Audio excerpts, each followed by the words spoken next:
Graça e paz, Pastor Davi, graça e paz a todos os nossos amados e queridos ouvintes. E também desejo uma tarde maravilhosa, cheia da graça de Deus a todos. Vamos ao texto de Lucas, capítulo 8, versículo 48, para a nossa reflexão desta tarde. Mas eu quero falar sobre a história que se passa a partir do versículo 43. Do 43 ao 48, mas a gente vai fazer menção agora do 48. E ele lhe disse: Tem bom ânimo, filha, a tua fé te salvou. Vai em paz. Nós estamos vivendo um período muito turbulento no cenário mundial, né? As notícias têm chegado até a nós de uma forma alarmadora. E parece que cada vez mais a coisa está mais próxima de nós do que o que nós imaginamos, né? Sem querer aqui causar pânico, e eu acho que diante desse momento que nós estamos vivendo, nós não podemos agir dessa maneira, mas nós precisamos tomar as verdadeiras medidas, não é, para essa ocasião. O coronavírus está aí, e nós bem sabemos também que isso faz parte dos tempos escatológicos que estamos vivendo, né? A volta de Cristo está muito próxima e cada vez mais esses sinais, eles tendem a se intensificar. Mas diante dessas situações, nós também precisamos ter algumas posturas, né? Nós precisamos ter as precauções que estão sendo recomendadas pelo Ministério da Saúde, e nós precisamos, acima de tudo, tomar as precauções recomendadas pelas Sagradas Escrituras. Nós não podemos somente olhar para essa realidade com os olhos materiais, né, com uma perspectiva que o mundo olha, mas nós podemos olhar também com os olhos espirituais. E, acima de tudo, colocar nossa confiança em Deus, colocar nossa esperança em Deus. E eu queria falar um pouquinho sobre esperança nessa tarde, né? É momento da gente ter esperança, é momento da gente esperar no Senhor, buscar dele o socorro e não perder a esperança. Há um ditado que diz que a esperança é a última que morre, mas eu diria que em ocasiões como essa, nós precisamos não deixar a esperança morrer. Nós não podemos fazer velório para a esperança. Não é hora de desespero. É hora de ter esperança. E é hora de não deixar a qualquer custo a esperança morrer. Quando eu olho para a história dessa mulher, eu vejo uma mulher que de fato soube o que é a virtude da espera, da esperança. Ela tinha esperança. E ela nunca deixou que essa esperança morresse. Nós estamos aqui diante do texto da mulher que ficou conhecida como a mulher do fluxo de sangue.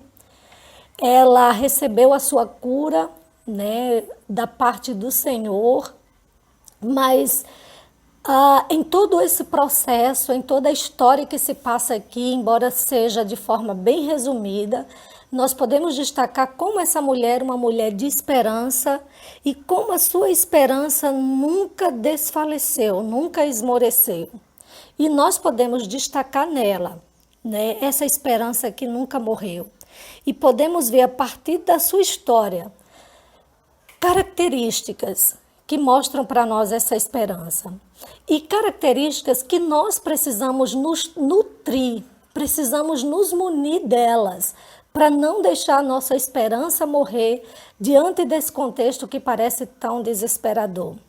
Então, eu queria destacar aqui algumas características de uma esperança que nunca morre. Em primeiro lugar, disposição pessoal, nós podemos notar na vida dessa mulher. Ela tinha uma disposição pessoal, né? Essa é uma das características da sua esperança. Veja que o texto começa dizendo certa mulher. Então, ou uma mulher, como diz Lucas. Então a gente percebe aqui que havia uma disposição nela de crer, de esperar. Era uma atitude pessoal e individual. Ela não dependia da fé dos outros. Ela tinha uma fé própria, ela tinha uma espera própria, ela tinha uma atitude própria. E é assim que nós precisamos agir. Nós precisamos agir na coletividade, como povo de Deus, crer unanimemente, esperar no Senhor, mas nós precisamos ter uma atitude pessoal, mesmo quando muitos não creem mais, mesmo quando muitos não esperam mais, nós precisamos continuar esperando.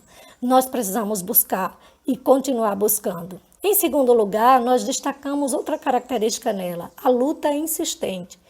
Ela lutou durante 12 anos. Ela tinha uma hemorragia que durou 12 anos, mas era uma hemorragia, na verdade, que lhe trazia muitos danos, não só físicos, mas também danos religiosos, danos espirituais por causa da lei e conforme os parâmetros que a lei estabelecia para aquele tipo de situação. Mas o que me chama a atenção, irmãos, é que a luta dessa mulher, na verdade, se deu insistentemente.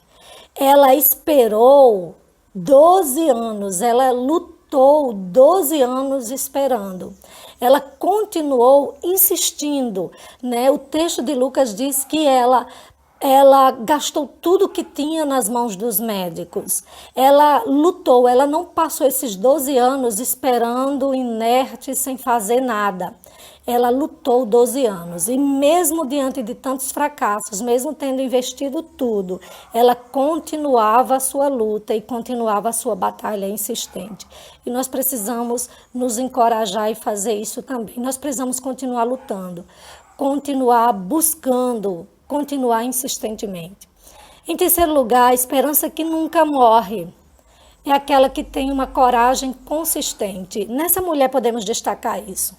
A mulher com fluxo de sangue, ela tinha que sair do convívio social, conforme o texto de Levítico, capítulo 15, do verso 19 ao 30, e ela ficava afastada, né, da sociedade, morando num arraial. Essa impureza física, ela também era representante da impureza moral, né, da impureza espiritual, era um símbolo da impureza espiritual.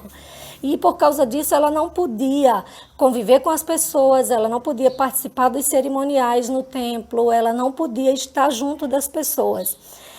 E aí é interessante, e nem das cerimônias. E aí é interessante porque ela ouve falar sobre Jesus, certamente, e ela vai em busca do seu milagre, vai em busca do que o Senhor pode te dar.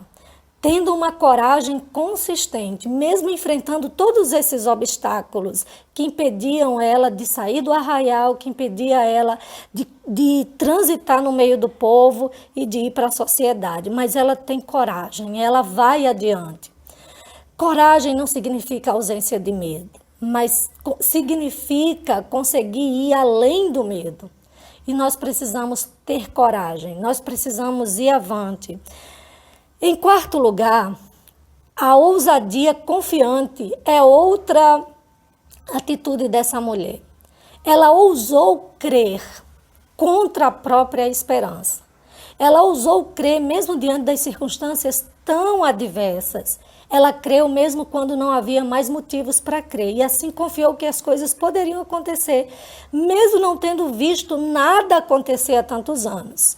Talvez ela estivesse nos dias de hoje, não seria um problema irresolvível aquela situação, mas na época dela era assim.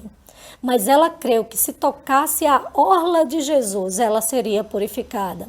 É interessante notar, como dizem alguns comentaristas, que as vestes de Jesus eram de um israelita que possuía franja nas bordas e um cordão azul. Esses acessórios, eles representavam santidade e pureza. Talvez ela acreditou que ficaria pura ao tocar aquele local e assim seria curada, né? Talvez já tendo ouvido tantos relatos de Jesus e de seus milagres. O texto de Levítico 15 dizia que ela não podia ser tocada, né? Nem tocar, mas ela pensou que poderia tocar, eu vou tocá-lo e vou receber o meu milagre. E a gente vê aqui uma confiança ousada, uma fé, na verdade, confiante, que faz com que essa mulher tenha esse tipo de atitude. E por fim, nós podemos destacar outra característica, a atitude triunfante. Ela então toca nas vestes do Senhor e sai dali com o seu milagre. Automaticamente o fluxo de sangue estanca e ela sai dali vitoriosa. É uma atitude triunfante, é uma atitude vitoriosa que ela tem naquele momento. E é assim que nós devemos agir. Queridos, é hora de olharmos para o alto, é hora de sabermos, acima de tudo, em quem devemos esperar. Aquela mulher agiu dessa maneira, mas acima de tudo a sua atitude triunfante estava porque ela se encontrou com o Senhor, porque ela se encontrou com aquele que é o Senhor da vitória, aquele que pode de fato dar a vitória.